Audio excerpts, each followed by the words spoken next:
This is Tanya Lynn with the Sistership Circle podcast. From spirituality, sexuality, and sisterhood to business, relationships, contribution, and creativity, the Sistership Circle podcast introduces a new model of feminine leadership where women get real and vulnerable about it all. Tune in for authentic advice that will empower you to be bold, beautiful, and brilliant as your true self. Hello, and welcome to another Sistership Circle podcast. I am Tanya Lynn, and today I am really excited to introduce you to a woman who did some incredible work on me right before I gave birth. And it's so funny because she just keeps coming up in so many conversations that I have with women who are perhaps feeling blocked around their sexuality, or who are pregnant, or who just had a baby. And I said, I just need to share this woman's work with the world, and I need to have her on the podcast. So I reached out and she said yes. So I wanted to say first her bio, and then share my experience, and then have her share. So Kimberly Johnson works at the intersection of birth, sex, and trauma. A yoga teacher, sexological body worker, and somatic experiencing practitioner,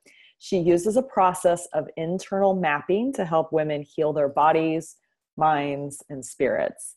So welcome, Kimberly. I'm so excited to have you. Thanks, Tanya. So before, I just wanted to share my experience and then have you share a little bit about your journey and how you've gotten to doing this work.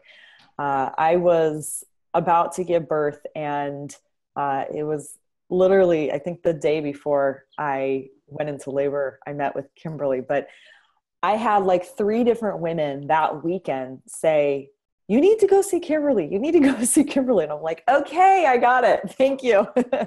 And so I texted her, and basically what she had done is worked internally on me to help open me up. And it was such a profound experience because I just felt like this huge release of a lot of whatever trauma that I was still holding in my body.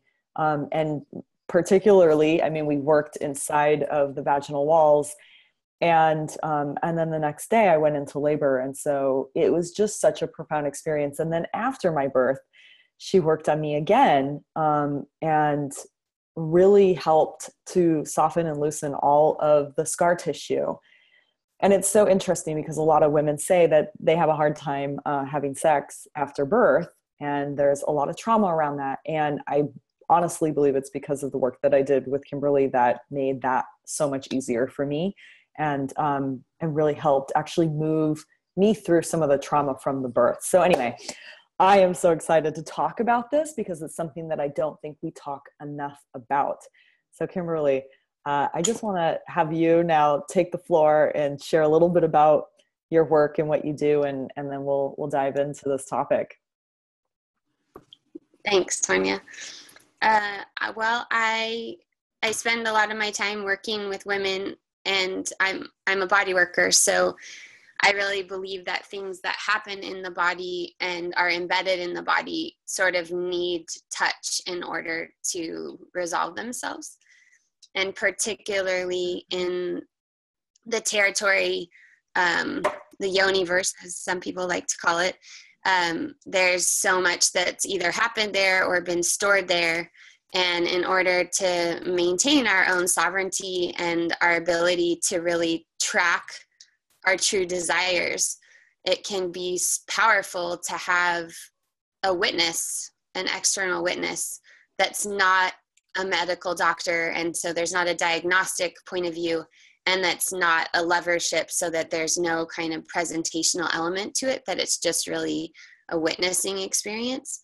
And that's so powerful because most women haven't even really looked at themselves very much, and many women haven't been touched by other women, and a lot of, everyone that I work on is just really surprised at how rich the territory is and how much information there is, and why this work isn't just a part of our normal life. Like, as much as somebody might go get a pap smear every year, why aren't we getting a mapping session just to know where we're at with ourselves. And my own journey started because I had a stage 4 tear during my childbirth, and I was shocked because I thought that I was super healthy and that I was a yoga teacher for a long time, and I'd already been a rolfer for a long time. And I just couldn't, I was just totally shocked. And like many women, I didn't really prepare for postpartum. I prepared a lot for the birth. I put a lot on the line in my life to have the kind of birth that I wanted. And I just was really left in the dark afterwards. And so my own journey to heal myself and to do that holistically, because I was told that I needed a full pelvic floor reconstruction surgically, and I didn't want that. And so my own journey to heal myself holistically led me around the world to study postpartum practices in Asia. And I was living in Brazil at the time, so just learning more about how the indigenous care for women. And I set out, like very soon after women started just disclosing stuff to me, like, oh, my back's been hurting. And then I'd say, well, how long's it been hurting? 20 years. Oh, what happened 20 years ago? I had a baby. And so no one ever helped them since then. Or I'd ask my friends, you know, well, how's sex for you? And they'd say, oh, it's fine. And then a day or two later, they'd come back and they'd be like, you know, I don't really do this position anymore. And this position kind of hurts. And there's a little bit of pinching, but it had never come to the forefront because our conditioning around mothering is so much around sacrifice, and so much of our attention gets pulled into the baby and the new family and all of the things there are to tend to, that a lot of times women it hasn't even reached the surface consciously how they're feeling, unless it's such a bad injury that they can't ignore it. And all of those things tend to be unseen, right? Like incontinence, no one can tell that you're incontinent. So people just even the other day, I was with 3 girlfriends, and they're women that I know really well and care a lot about. And 2 of them said that they were incontinent. And one was like, oh, but it's only when I do jumping jacks, and it's only when I sneeze. And I'm like, no! Like, I can't believe you haven't told me this. Like, this is not okay. You can't live like this. Like, come to my office. Like, we can fix this. That's incontinent. Like, the incontinent just doesn't mean you're like peeing all the time. Like, that is a type of incontinence. And another one was like, oh yeah, ever since I gave birth, I also, like, I can't hold it. And I'm like, no, my friends, like, and they're my friends. There are people who like have a pelvic floor body worker in their life on a weekly basis, at least. I'm like, oh my goodness, it's just so much education that we have to do. And so I've just had, people started coming to me, oh, my tailbone's been hurting since my first baby, and then I had a second baby and it's not better. And then I'd say, okay, well, has anyone worked on you? No. Okay, do you want to try?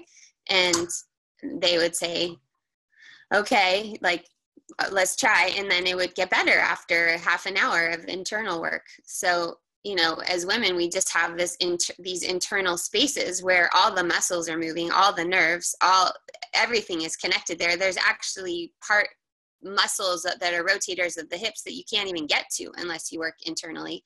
And so it's like, many of us get massages and get body work, but it's just this part of our body that's left out because of our culture.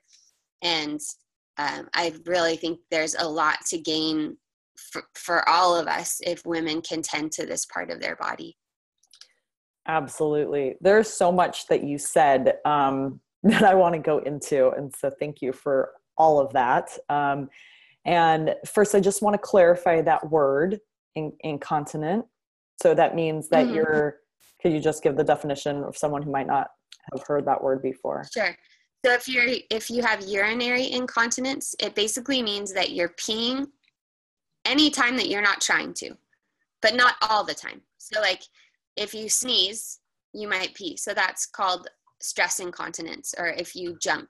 And then there's urge incontinence, which is when you have to go to the bathroom, and if your bladder is full, you can't hold it. Got it. Okay. And so and then there's fecal incontinence, which is when you're pooping without knowing it. And so one of the things that might cause that, right, is after giving birth, and what happens to the body that might cause that. I just want to kind of go into a little bit of education for people. Sure. So there's a lot of contributors to incontinence, but it's a common consequence of birth. It usually goes together with things like people who have loose ligaments, but it can also be the way that the urethra is positioned.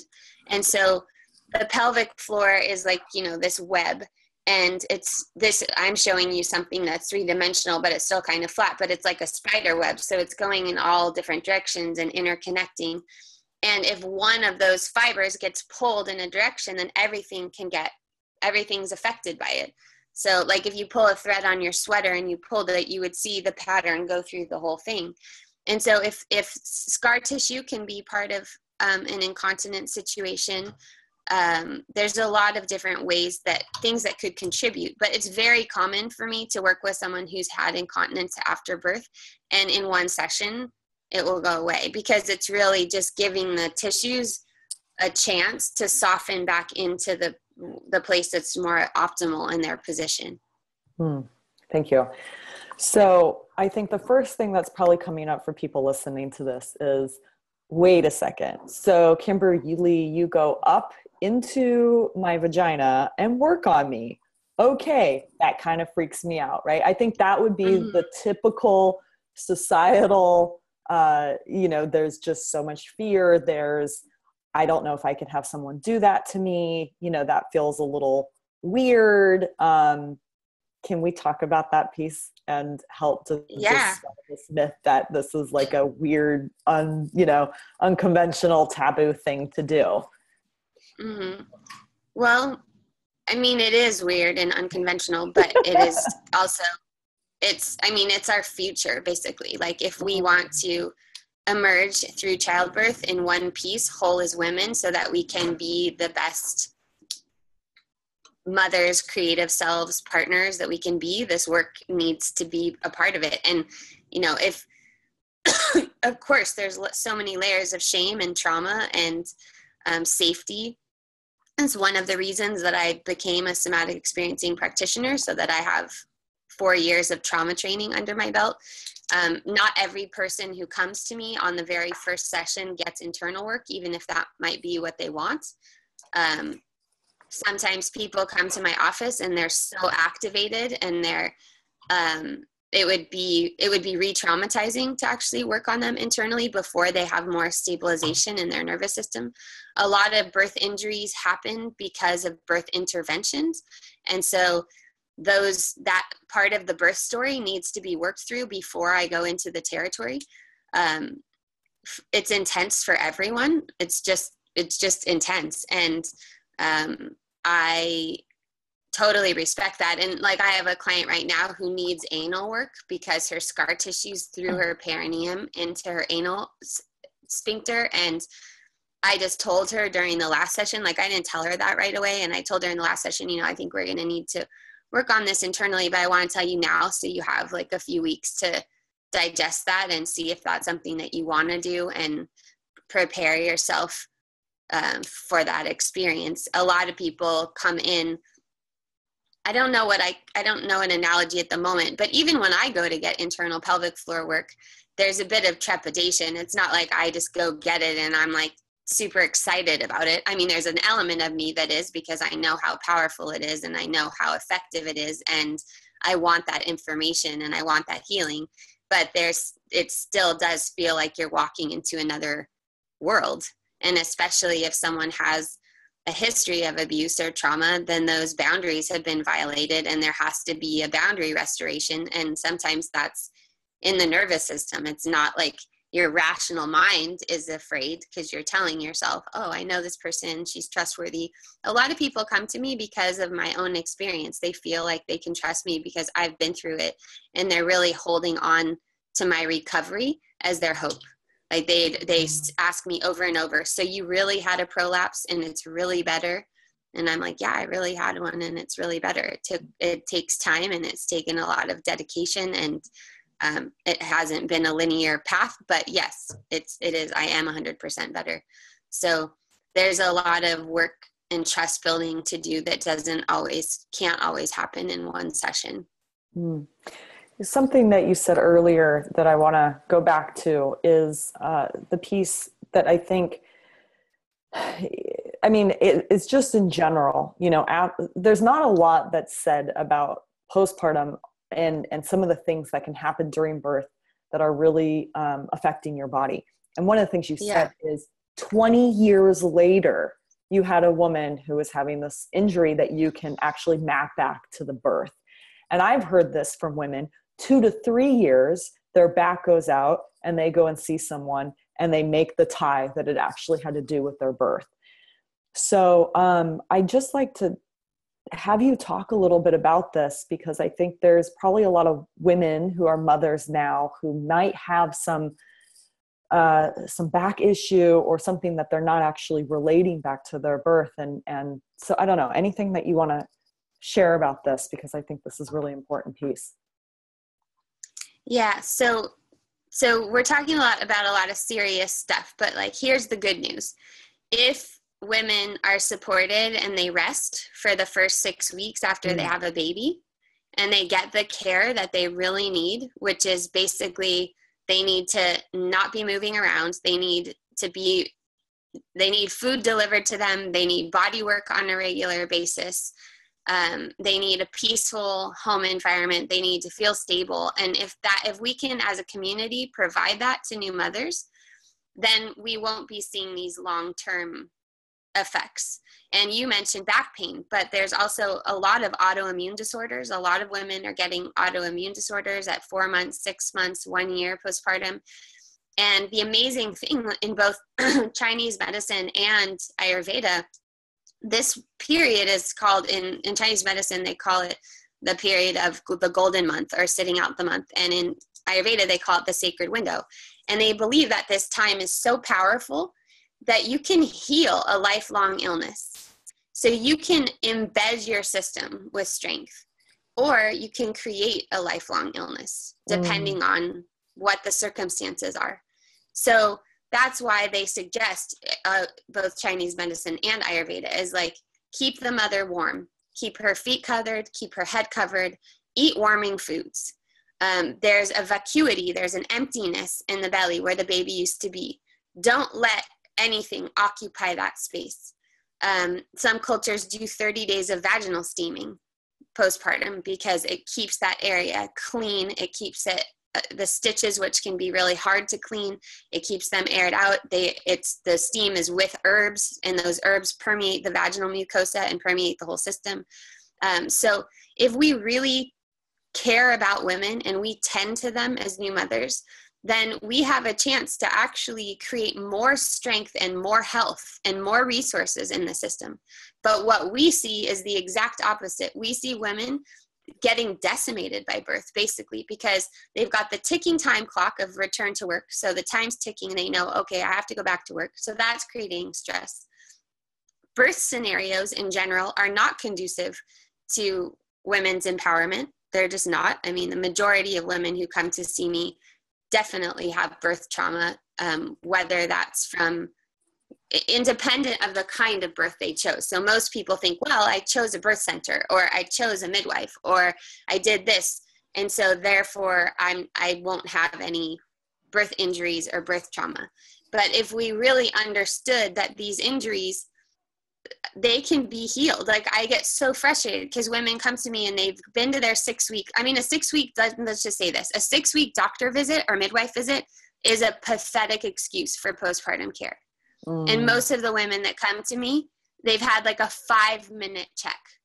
That is not sufficient to evaluate if that musculature is strong enough to support a return to exercise. And it has nothing to do also with the emotional state of a woman postpartum, that maybe she's physically ready to have sex, but maybe she's completely not psychologically, spiritually ready for that. So I feel like my work is a chance for women to reintroduce themselves to their own anatomy and reclaim that for themselves before they re-engage with the partner. Amen. Oh my God. Okay. So I just want to take a pause and a breath for women who are listening to this. If you are someone who has a friend who is about to give birth, this is a way you can support her. If you are a woman who's wanting to have a baby or you're currently pregnant, for you to really listen to this and take this into consideration of your first month after birth to give yourself that space. And then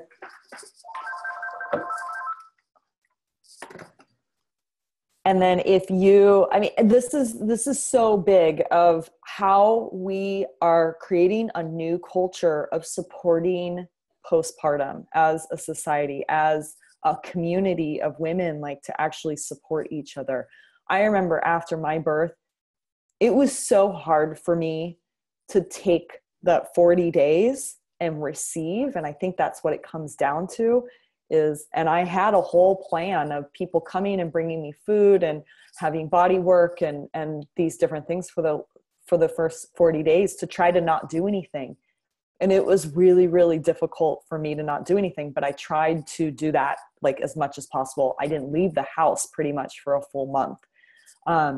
But we really need the support. And so I think it's really coming down to the education of the friends and family to know how to best support a woman. So thank you, Kimberly. That is just, I feel your passion, and it's so important that everything you just said. So thank you. Yeah, go ahead.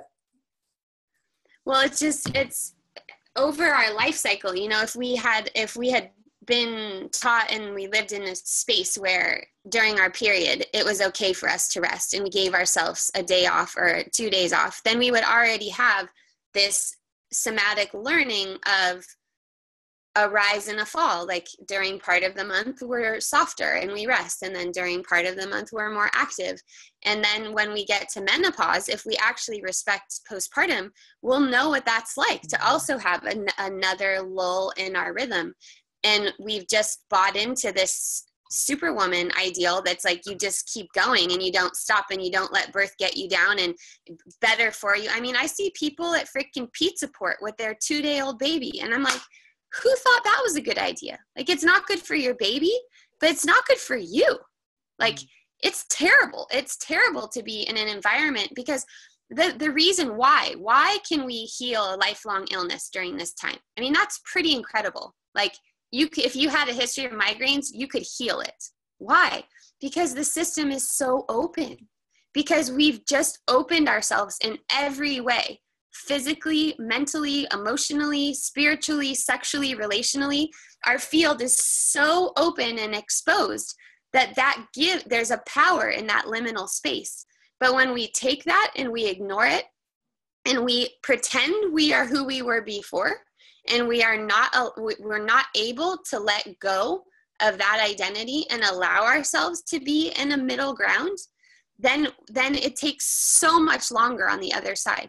Like I just try to explain in every way I can that like we need mature long-term thinking. Like this is not a short-term deal, but 40 days is really not that long. If you think after that 40 days, you can get back to many of the things that you were doing and not have a huge backslide. But what happens to most people is they're like, okay, 6 weeks. And I'm saying 6 weeks is like the beginning. 6 weeks isn't like now I'm going to go run. 6 weeks is like now I need to retrain my core. Now maybe I can swim or maybe I can gently walk.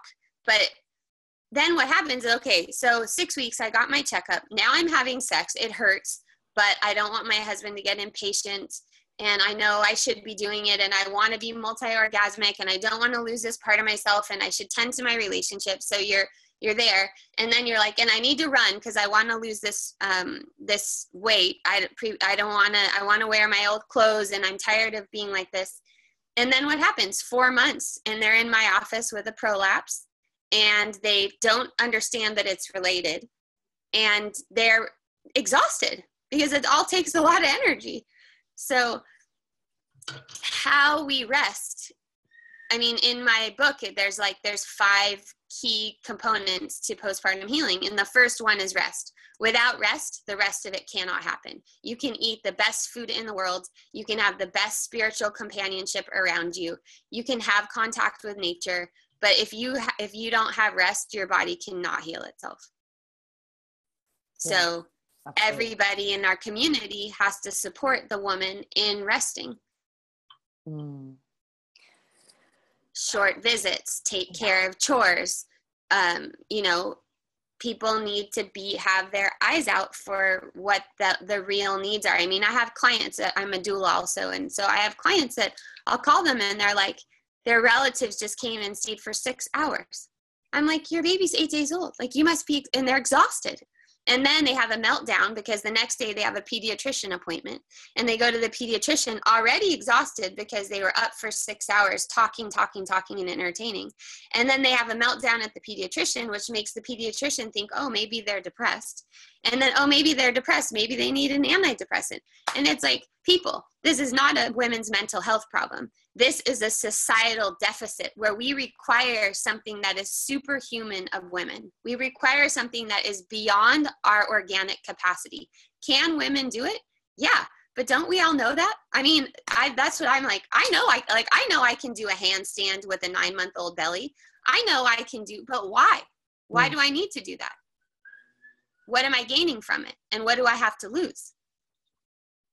So, and why it's this idea of superwoman, that we have to, as women, prove ourselves and show that we are strong, when actually it's the other way around, where we can actually learn to receive and to slow down and to soften. That is our greatest strength, and that's where we are able to really pull in our resources. Oh, I just love your passion, Kimberly. It's getting me so fired up because I feel really passionate about this as well, which is why I had you on here. You said that, you traveled the world and you went and visited these ancient cultures. And you mentioned, learning from Ayurveda and Chinese medicine. What else did you learn, and what other cultures did you study when you were learning how to do this work? I studied Korean culture. They have really specific protocols with specifically soups around the world. I mean, I have a pet project that I think would be fun to do, is like to put together recipes from all around the world of the foods they serve new moms. But they're all, they have everything in common, which is that they're all mineral rich, collagen dense, and they're kidney tonifiers and blood strengtheners. So, and they all of the cultures, I mean, I studied Korean, I studied Hong Kong, so like Chinese culture, but in Hong Kong. Some of them I've studied more superficially than others, like just talked to somebody who's from the place for a while. And then I lived in Thailand for 3 months, and there was a Korean spa and a Chinese spa there that took care of women. So I would actually visit it and talk with them. But around the world, and in Africa too, there's like in Eritrea, the small country of Eritrea near Ethiopia, every house has an adobe hut behind it with a vaginal steaming stool. So every single house, whether it's in the country or in the city, the men build the adobe house and then the women go in there and sit on it postpartum. So there's some consistent themes that are these things: rest, touch, mineral-rich foods, contact with nature, and then spiritual companionship from other women. Beautiful. And what would you say are some of the things that would be, you said kidney and blood. So what? Yeah. So blood in the terms of like Chinese medicine. Black sesame seeds, dark chicken meat.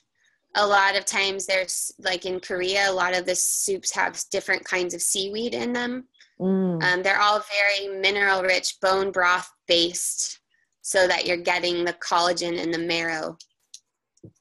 Dates, black rice. I have a whole list of them in my book, but those are the ones that come to mind right now. Great. And the bone broth, I think, is a huge one, and that's becoming more and more popular in our culture. Definitely.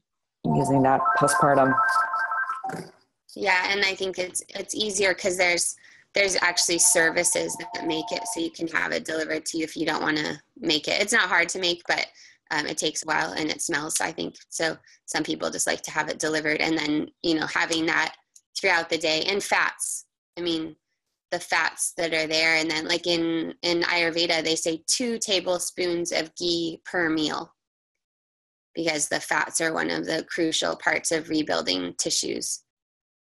So many women are trying to diet or they eat, like we live in Southern California. So what do most people that are health conscious around here eating? They eat a lot of smoothies, they eat salads, and especially postpartum, if you're thinking, oh, I'd like to drop some weight, then I'm going to eat in this way that's like almost like a detox diet.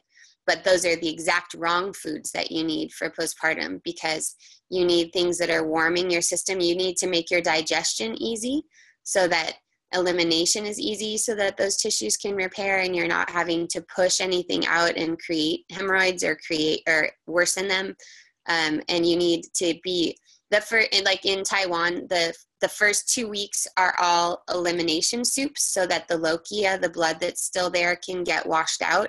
And then after that, they're building soups. It's such great information. I want to switch into the mapping that you talk about. And you talked about it really starts with us as women starting to pay attention to when we have our period, and that this is not actually just about birth. And so I want women who haven't had a baby yet, who are listening to this, to get this information about the mapping that you're talking about, and specifically around the period. So can you share a little bit about this for women, in terms of what you were calling like women's optimal health? Yeah. So we need to be intimately connected to this territory of our vulva, vagina, uterus, ovaries, wherever we are in our whatever season of life we're in. And if we have that as a starting point, then we have a reference point afterwards. So sometimes I have women come to me postpartum and they feel different, but they actually don't know if they are different, because they don't know what they looked like before. So they feel like it's different, but it actually could just be it could just be like the discovery of the territory. Sometimes people call me and they're like, oh my God, I have a prolapse. I can see my cervix from my vaginal opening. And I'm like, really? And they're like, yeah. And then I look at it and it's their urethra, but they were never used to looking at that. And so for a lot of women, and I consider this a big opportunity, like this is our introduction to our own anatomy, but it would be great if that introduction happened sooner. So this idea and potential reality, I mean, I'm hoping that for our girls in 10 or 15 years, this will be more regular, that we discover this territory as our own before we're sharing it with anyone else. And I haven't worked internally on any teenagers. I have one teenage client, but I didn't work internally with her.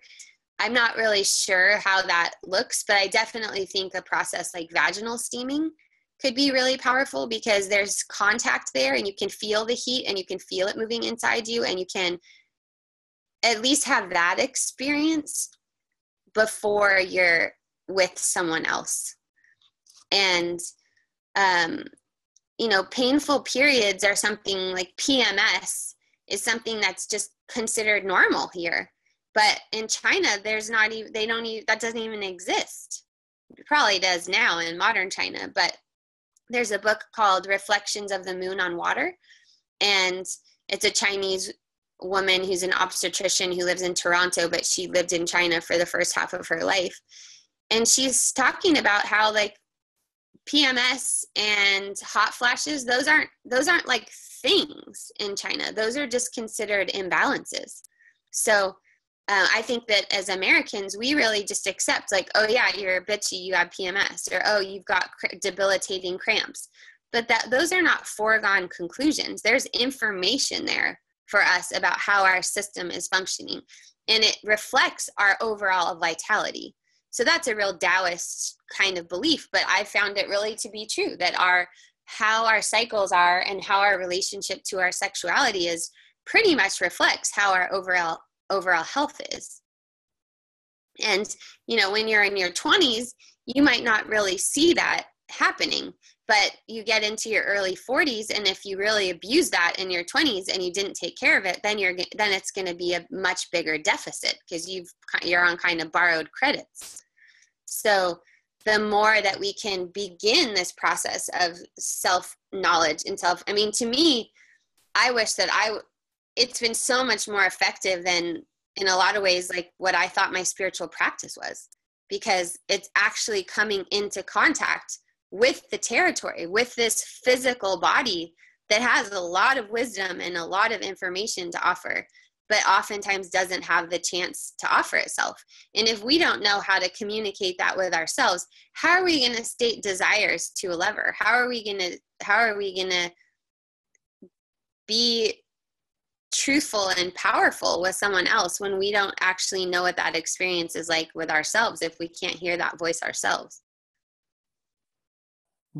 So true. And so any tips for women to start to explore their anatomy and to get to know themselves better? Because this is such a really brilliant point that you're bringing up.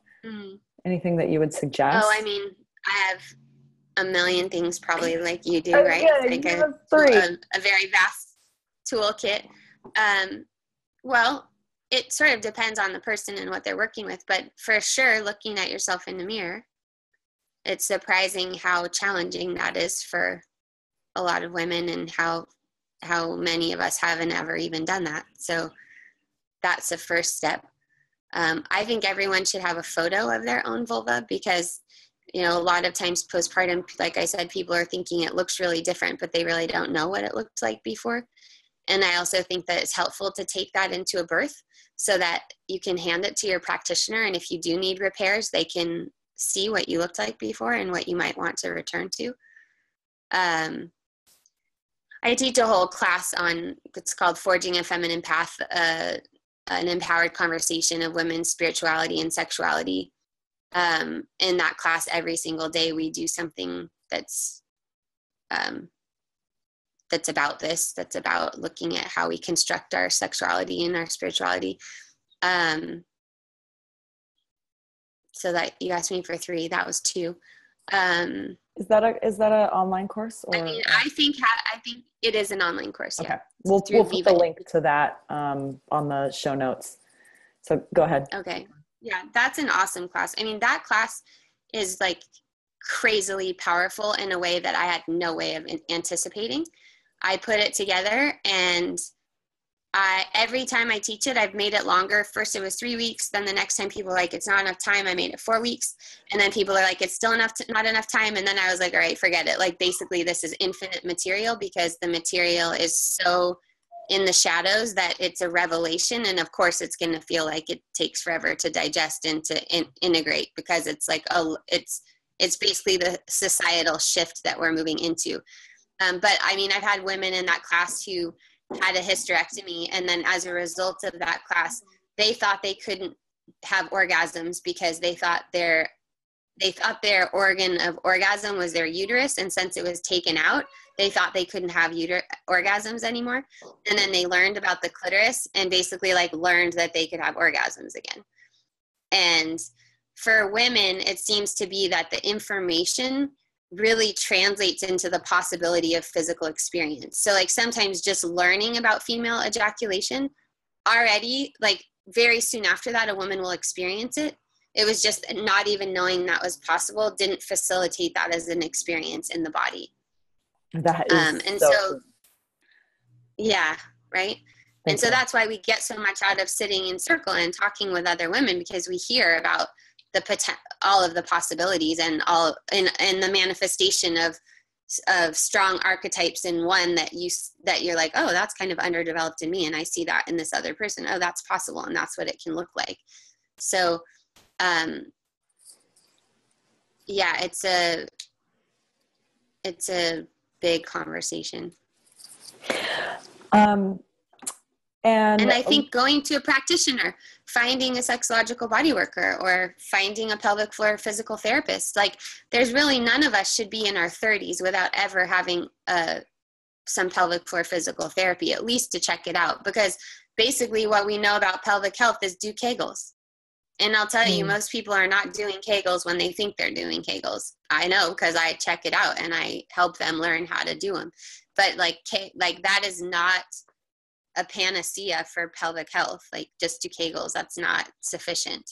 So I think it behooves someone. I mean, I think probably every person listening to this call is now, their curiosity is extremely piqued, because it's just part of us. Like, when we start getting into sexuality, like, you know how it is, you bring up the prostitute archetype, and I mean, women could go on that one for hours. Like, it's just, there's something about bringing our own sexual power to the surface that each one of us knows is true. We know we have that power. We just don't know what to do with it, how to get to it sometimes. And I really encourage, if it's piqued someone's curiosity and they're thinking, yeah, that would probably be good. I've never given a pelvic floor mapping session that hasn't offered a lot of wisdom for someone. You know, women, just today I ran into someone and she's like, do you think it's possible for women to have kids in their 40s? And I was like, oh, okay, well, there's a lot underneath this question, right? Like, that's a heavy question, and I could tell why she was asking it in a way. And it's like, mapping is the perfect solution for that, because your brain thinks you want something and your life has followed a certain trajectory. Let's see what your body has to say. You know, let's see what that space actually has to offer.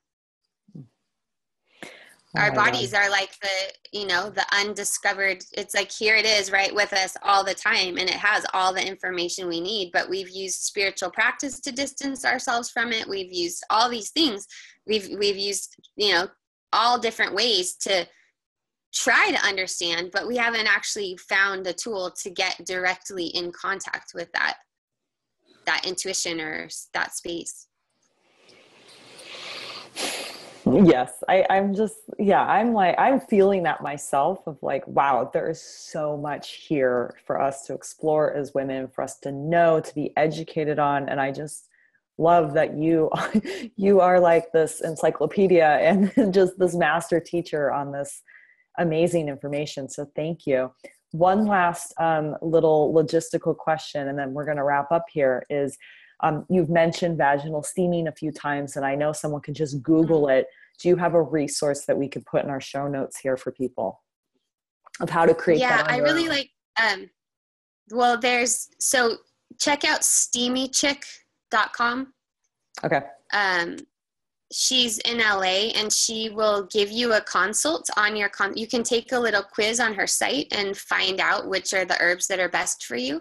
And then she has a chair that you can buy, or there's YouTube videos that show you how to like jerry rig your toilet to do it.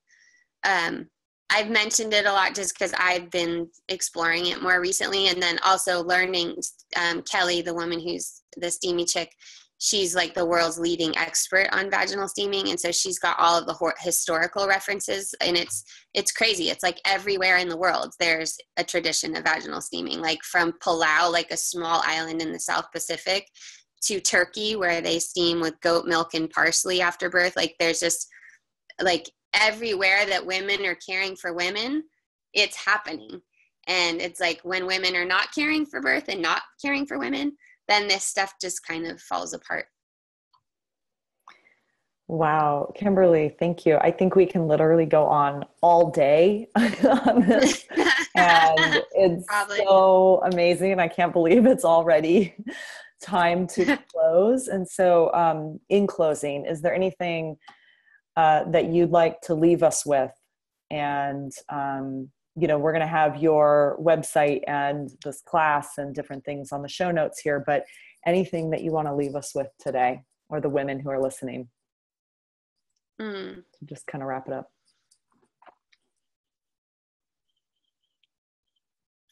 Well, I just think that if someone's listening, they're already interested in feminine empowerment. And sometimes in the feminine empowerment world, it can get kind of goddessy and kind of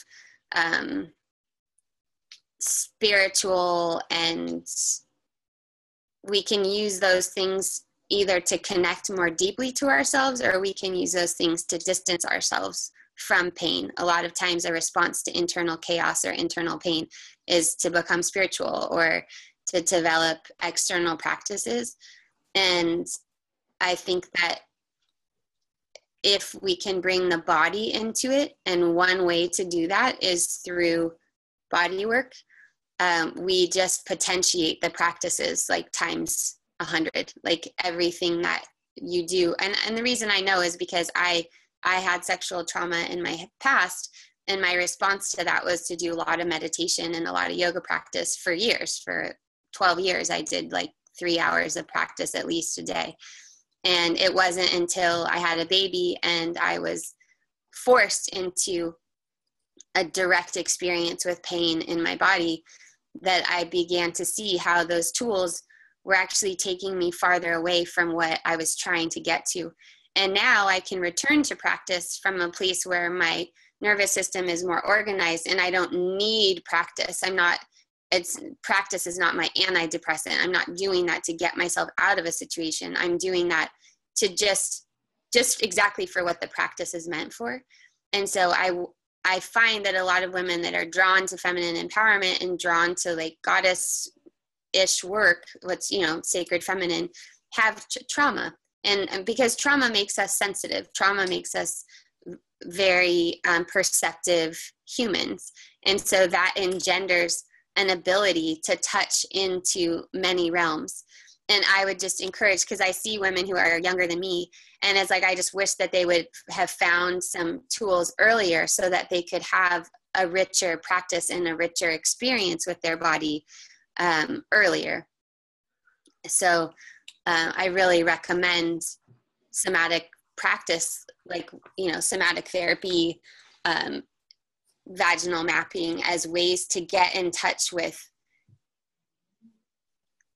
that deeper layer of meaning in our soul work that's kind of underlying the rest of our path.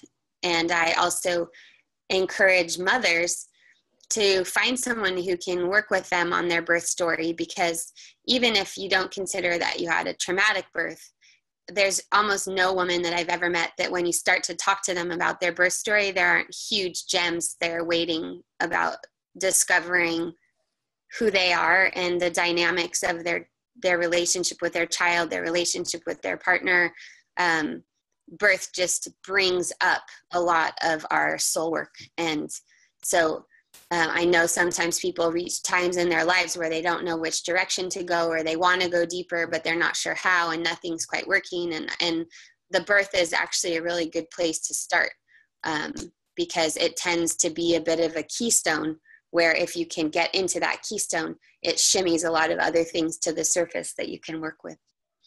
Oh, this is so amazing. One clarifying question is the word somatic therapies. Can you clarify that for someone who's listening and might not understand that term? Yeah, it means including the body. So most somatic therapists can use touch. So in traditional psychotherapy, touch is a boundary violation. Like you don't touch your therapist, or they don't touch you. But in somatic therapies, there's more of a listening to the body. Like your therapist might ask you, like, okay, well, when you say that, what are you noticing? Or where does that register in your body? So you're not just trying to name emotion, you're trying to feel sensations that are a layer deeper. And that's like oversimplifying what it is. But like I said earlier, I really believe that if violation happened to us through touch, it's pretty hard to restabilize the system without using touch. Yes, I agree. Thank you, Kimberly, so much. This was so informative, so inspiring. Thank you for the work that you're doing in the world, and thank you for getting your message out there to more and more women. And I'm so happy that we got to share your information here with Sistership Circle. So I'm just so grateful for you. And thank you, everyone, for listening. We've got a lot of resources on the show notes page, so go ahead and check that out, and we'll see you next time.